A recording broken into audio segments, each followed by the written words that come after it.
नमस्कार दोस्तों, मैं हूं अतुल सिंह और आप देख रहे हैं इन्वेस्ट कर लो भाई चैनल।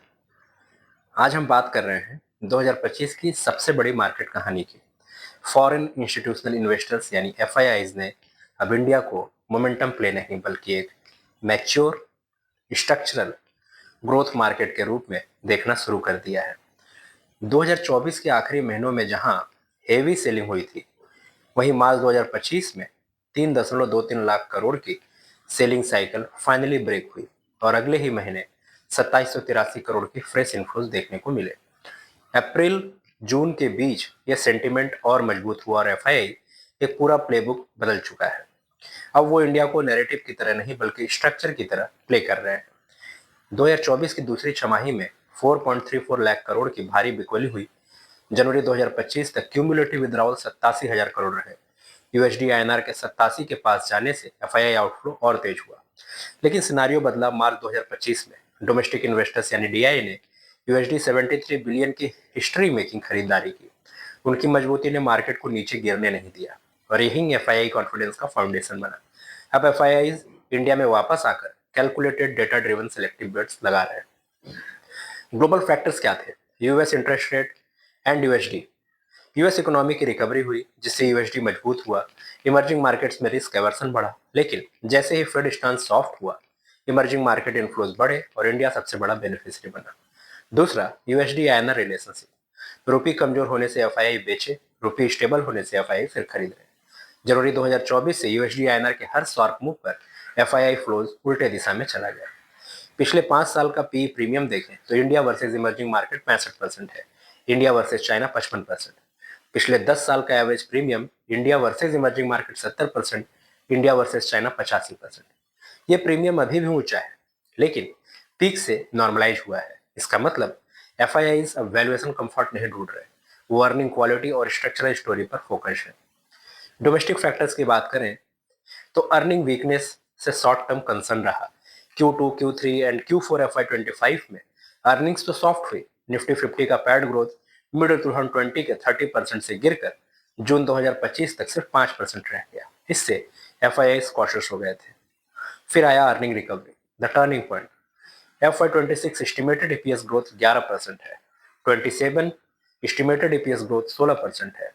मैन्युफैक्चरिंग, बैंकिंग, कंजम्पशन में पिकअप ने एफआईआई को वापस आने के लिए कॉन्फिडेंस दिया। डीआईआई जो है, domestic institutional investor, they are wall of capital. 2025 में पहली बार डीआईएस की शेयर होल्डिंग 17.62%, एफआईआई की शेयर होल्डिंग 17.22% से ज्यादा रही। यह इंडियन मार्केट की सबसे बड़ी स्ट्रक्चरल घटना थी। एफआईआई को साफ संदेश मिला, इंडिया पूरी तरह डोमेस्टिक लेड मार्केट बन चुका है। Now where FII are putting real money. पहला है फाइनेंशियल सर्विसेज, एफआईआई का सबसे बड़ा भरोसा। जून 2025 में 21,68,769 करोड़, जो अक्टूबर 2025 में 23,33,990 करोड़ पहुंचा, यानी 1,65,211 करोड़ की बढ़ोतरी। यह मैसिव इनफ्लो बताता है कि retail credit double digit, asset quality stable, corporate deleveraging complete, FII से इंडिया इंटरनल ग्रोथ इंजन मान रहे। दूसरा है capital goods and infrastructure. Manufacturing renaissance के बाद जून में 3,79,789 करोड़ था, जो अक्टूबर में बढ़कर 3,93,108 करोड़ हो गया, यानी 13,319 करोड़। रीजन, गति शक्ति and NIP spending, EPC company order book jump, PLI scheme का असर।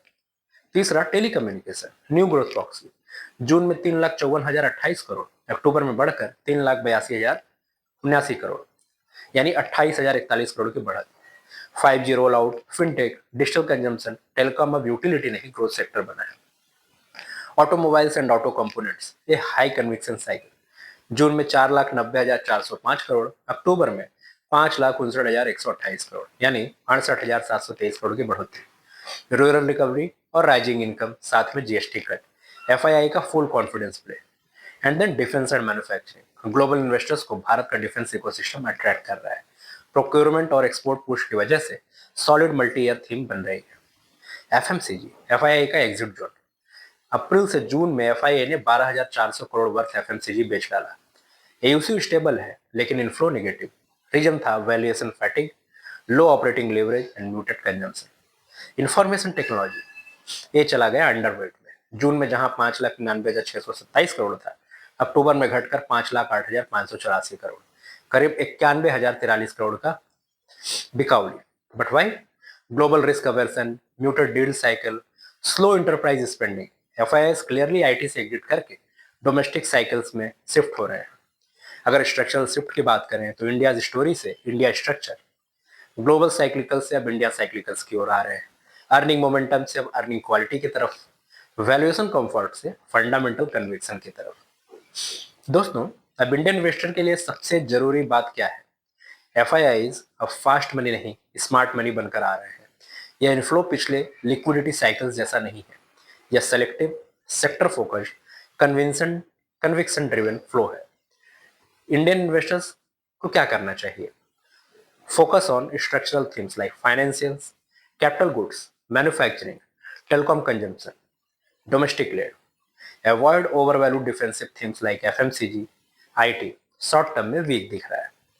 ट्रेंड क्लियर है, डोमेस्टिक और एफआईआईज मतलब dual engine rally. Domestic retail और म्यूचुअल फंड्स पहले ही स्ट्रांग है, अब एफआईआईज सेलेक्टिव तरीके से सेम सेक्टर्स पिक कर रहे हैं। ये alignment long term multi year bull cycle का संकेत है। And the most important, investor point of view, FIIs अब इंडिया को 6 महीने के ट्रेड की तरह नहीं, बल्कि 5 से 10 साल के स्ट्रक्चरल कंपाउंडिंग इंजन की तरह देख रहे हैं। इसलिए इन्वेस्टर्स को भी low leverage, earnings quality, domestic cyclicals, manufacturing revival, इन थीम्स पर टिके रहना चाहिए। 2025 का पूरा एफआईआई नैरेटिव साफ है। इंडिया अब ग्लोबल लिक्विडिटी का खेल नहीं बल्कि एक स्ट्रक्चरल ग्रोथ पावर हाउस है। एफआईआईज ने अपना प्लेबुक बदल दिया है। अब मोमेंटम नहीं, मैच्योरिटी, वैल्यूएशन नहीं, अर्निंग्स क्वालिटी, स्ट्रक्चरल चेंजेस। तो एज एन इंडियन इन्वेस्टर इस शिफ्टिंग लैंडस्केप को समझना आपके आने वाले 5 से 10 साल की वेल्थ क्रिएशन स्ट्रेटेजी का सबसे बड़ा आधार बन सकता है। Thank you.